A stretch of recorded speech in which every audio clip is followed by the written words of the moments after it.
نرجع لفيروس سي معانا على الهواء استاذ عبد المجيد.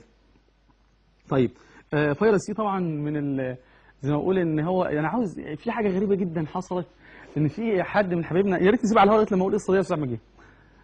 ان حد من حبايبنا من ليبيا اتصل باحد النصابين اللي بيعملوا اعلانات على التلفزيونات، واحد النصابين اللي بيجي وربنا هينتقم منهم ان شاء الله، لانهم اللي ما بيتقيش الله عز وجل في الناس ربنا مش هيتقي الله فيه ابدا، يعني ربنا لن يتركه ابدا. فاحد النصابين اتصل به احد الناس في ليبيا فبيقول له عاوز علاج لفيروس. عارفين قال له بكام؟ تخيلوا بكام؟ $8000 الوصفه. $8000 ليه؟ هو انت النبي عليه الصلاه والسلام اللي عاملها؟ نقول الوصفه هتجيبها ب 25 جنيه من عند العطار، مش هتزيد عن 25 جنيه.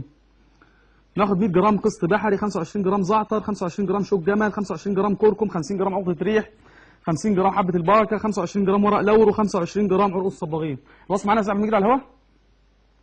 طيب الوصفة زي ما مكتوب امامكم دلوقتي، ناخد عاوز اقول معلومة مهمة جدا نسيت اقولها. معلومة مهمة جدا جدا جدا، المريض اللي عنده تليف او استسقاء الوصفة ما تنفعش معاه. المريض اللي عنده تليف بنسبة كبيرة او عنده استسقاء الوصفه ما تنفعش معاه، عشان نبقى فاهمين. طريقه الاستعمال دي خاصه بالناس اللي عندها فيروس سي بس وما عندهاش استسقاء ولا عندها تليف كبد ولا عندها تليف. نطحن كله على بعضه، وناخد معلقه على كوبايه ميه ونغليها كويس ونشربها بعد الاكل. ناخد معلقه على كوبايه ميه ونغليها زي الشاي، نحليها بعسل النحل، ناخدها بعد الاكل ان شاء الله. بعد كده معانا ناخد اتصال بقى، احنا قلنا اتصال ماشي. ناخد اتصال. السلام عليكم ورحمه الله وبركاته. يا ام عمرو السلام عليكم. عليكم السلام. شيخنا ازي حضرتك؟ ربنا يحفظكم ويبارك فيكم. ربنا يبارك في حضرتك يا رب. اللهم امين يا رب. اللهم حضرتك امين. منور الشاشه والله. ربنا يحفظكم ويبارك فيكم. ربنا يبارك فيك. اللهم. بقول لحضرتك عندي سؤال. هو ابني عنده 25 سنه. ربنا يبارك لك فيه. ربنا يبارك في حضرتك. اللهم امين. وبعدين انا بقالي دلوقتي سنتين انا رحت للدكاتره فقلت ما حضرتك تتخيل. ربنا يبارك لك فيه. دلوقتي مصرفه ادويه دكاتره جلديه 9000 جنيه. اسال الله ان يشفيها يا رب. الله يعيننا وبعدين فيه. مش قادره اكمل بقى المسيره لان انا تعبت مش عشان حاجه. طب انت طرقتي باب النبي عليه الصلاه والسلام وان شاء الله ابشري. قولي بقى اللي عندك. نعم. انت طرقتي باب المصطفى عليه السلام، البرنامج برنامج المصطفى عليه الصلاه والسلام، فان شاء الله ابشري ابشري ابشري ان شاء الله، وتفضلي للشركه بتاعتك. الاتصال قطع للاسف. ام نوره السلام عليكم. وعليكم السلام ورحمه الله وبركاته. ام نوره اتفضلي. ايوه يا دكتور. تحت امرك. انا دكتور، انا كنت رايحه للدكتور مره علشان خاطر موضوع الحمل وكده. وربنا سبحانه وتعالى ما ارادش، ورحت للدكتور جه كتب لي على برشام عشان خاطر ينظم الدوره عندي. وبعد كده البرشام بيكتر لي الميه في جسمي وبيتخني ومفيش نتيجه، المبيض زي ما هو ما بيشتغلش. انت ما خلفتيش يا ام نوره ولا ايه؟ انا خلفت مره. ربنا يبارك لك فيها يا رب. عندها 7 سنين. طيب صلى على النبي عليه افضل الصلاه. هو انا كده ان شاء الله اعمل حلقه عن موضوع العقم عند النساء، والنهارده معانا حاجات كتير، فان شاء الله في الموضوع اللي هيكون عن نفس الموضوع بتاع العقم عند النساء هيبقى موضوع خاص بالموضوع دوت، وابشر ان شاء الله عز وجل. يعني حضرتك هتفيدني النهارده؟ طب ابدا النهارده ان شاء الله. النهارده هنقول بقى ناخد الوصفتين اللي جايين دول، وبعد كده ناخد اتصال. حصوات الكلى والحلب والمثانه معانا على الهواء. طيب معانا على الهواء دلوقتي 100 جرام حلف بار، 50 جرام بذر خله، 25 جرام بذر جزر، 25 جرام دنسيسه. طريقه استعمال معانا على الهواء، اسبوع على الهواء لغايه طريقه استعمال. نطحن كله على بعضه وناخد معلقه على كوبايه ميه ونغليها كويس جدا.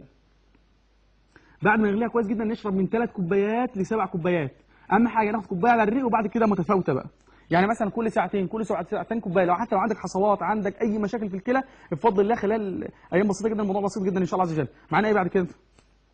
طب معانا اتصال. السلام عليكم ورحمه الله وبركاته. السلام عليكم. استاذ شيرين السلام عليكم. الله يخليك يا دكتور. الله يكرمك فندم. الحمد لله. الله يخليك يا دكتور، انا عندي بطانه الرحم رفيعه قوي، انا قمت ب5 عمليات حقن مجهري وما حصلش حمل. الدكتور بيقول ان بطانه الرحم رفيعه يعني ما تسمحش انها سنك كام سنه؟ 38 سنه. 38 سنه. متجوزه بقالك كام سنه؟ 40 سنه. ربنا يعفو عنك يا رب. عموما ان شاء الله ابشري ان شاء الله عز وجل. والحلقه الجايه طبعا مش هيبقى في رد على اسئله. الحلقه الجايه عاوز اقول ان الحلقه الجايه فيها مفاجاه كبرى. الحلقه الجايه اعملها لكم مفاجاه. الاستاذ صفوت محي عامل لنا مفاجاه ان شاء الله. الحلقه الجايه تبقى حلقه جامده جدا. معانا ايه الوصفات؟ ايه؟ تنشيط الذاكره معانا على الهواء دلوقتي. 50 جرام قسط بحري، 25 جرام عرعر، 50 جرام جينسنج، 25 جرام حبه البركه، 25 جرام بابونج. طريقه استعمال هنغلي معلقه على كوبايه ميه ونغليها كويس، وبعد ما نغليها نشربها على الريق. معانا بعد كده القولون والمعده والاثنى عشر، ولا معانا اتصال؟ طب ناخد القولون الاول عشان نقدر نوفي النهارده اسئله الناس الحلقه اللي فاتت لان الناس زعلانه جدا. قولون معانا على الهواء دلوقتي. طيب 75 جرام قشر رمان، 25 جرام شمر، 25 جرام ينسون، 25 جرام كراويه، 50 جرام شيح بلدي، 25 جرام سيراميكا ورق، 25 جرام حرجل. وعاوز اقول ان كل الناس بفضل الله عز وجل استخدمت الوصفه مرتاحه جدا جدا جدا، بس يا ريت تدعوا لنا الله يكرمكم. طريقه الاستعمال نطحن كله على بعضه وناخد معلقه على كوبايه ميه وبعد كده نغليها، بعد ما نغليها نشربها على قبل كل اكل، نشرب الوصفه قبل كل اكل. بعد كده معانا وصفه الكهرباء الزايده في المخ. الكهرباء الزايده في المخ هي عباره عن 100 جرام ميليسيا، 100 جرام حشيش الدينار، 100 جرام بنفسج، 100 جرام ميليسيا، 100 جرام حشيش الدينار، 100 جرام بنفسج، 100 جرام ميليسيا، 100 جرام حشيش الدينار، 100 جرام بنفسج.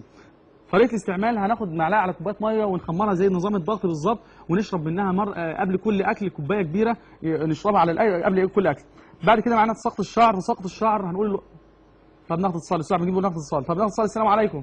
عليكم السلام، ازي حضرتك؟ ازيك يا ام عمرو؟ اتفضلي. معلش انت حضرتك فصلت، معلش اتفضلي. لا ربنا يبارك في حضرتك. اتفضلي يا فندم. حضرتك ممكن تقول لي بس يعني اعمل ايه؟ شعر ابني بيقع جامد جدا بغزاره كل يوم كتير جدا. طب انا لسه بقول الوصفه دلوقتي ان شاء الله، ابشري رزقك كده يعني. نعم؟ رزقك ان الوصفه اللي هنقولها دلوقتي بتاعت تساقط الشعر. تساقط الشعر ده جسمه جوه والسوالف ودقنه وشعره من القطعه اللي ورا دي، بس يعني بيقع بطريقه ملحوظه، بلاقيه يعني في الارض. ابشري ان شاء الله. هقول لحضرتك على حاجه ان شاء الله دلوقتي هتبيني معاك ان شاء الله يا ام عمرو. تساقط الشعر معانا يا استاذ مجيد. طيب تساقط الشعر هنقول طبعا وصفه تساقط الشعر اللي هو العادي، وهنزود حاجه لام عمرو ربنا يبارك فيها يا رب. وصفه تساقط الشعر هي يا ريت تقولي الجرامات لانها مش موجوده قدامي، مش حافظ الجرامات صراحه.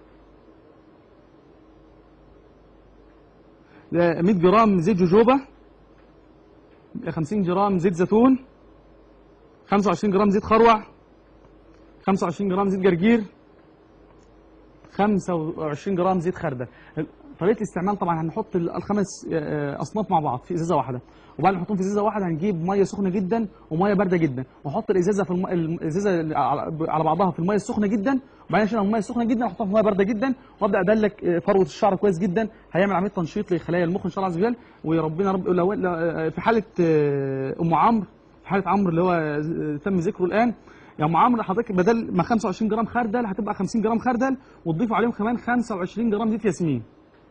يعني حضرتك نفس الوصفه هتجيبيها، بس بدل 25 جرام زيت خردل هتخليهم 50 جرام زيت خردل، وتضيف عليهم 25 جرام زيت ياسمين بحيث ان هو ينشط خلايا المخ باذن الله الشعر باذن الله عز وجل. معانا بعد كده اللي هي التوتر العصبي. طب ناخد اتصال اول. السلام عليكم ورحمه الله وبركاته. استاذ عادل السلام عليكم. ازيك يا شيخ؟ ربنا يحفظكم ويبارك فضل يا اخي الحبيب. انا حضرتك كنت اتصلت بيك قبل كده عشان الميه البيضاء. ربنا يشفيك يا اخي رب الله امين. قلت لي الحلقه الجايه هكتب لك النهارده ان شاء الله. النهارده انا فاكرك يا استاذ عادل والله. النهارده ان شاء الله. ايوه حاضر. معانا ايه وصفات يا استاذ عبد المجيد؟ معانا ايه؟ التوتر العصبي طبعا كلنا متوترين عصبي ربنا يعافينا يا رب. هناخد البنفسج ده كويس جدا. التوتر العصبي. حسيت الصدر بعد كده؟ حسيت الصدر طبعا هنجيب الحبق طبعا ده ممتاز جدا والكيلو منه ب 6 جنيه. هنجيبه وناخد معلقه على كوبايه ميه ونغليها كويس ونستنشق البخار بتاعها ونحليها سكر نبات ونشربها. بعد كده معانا حاجه مهمه جدا جدا اللي هي قله عدد الحيوانات المنويه.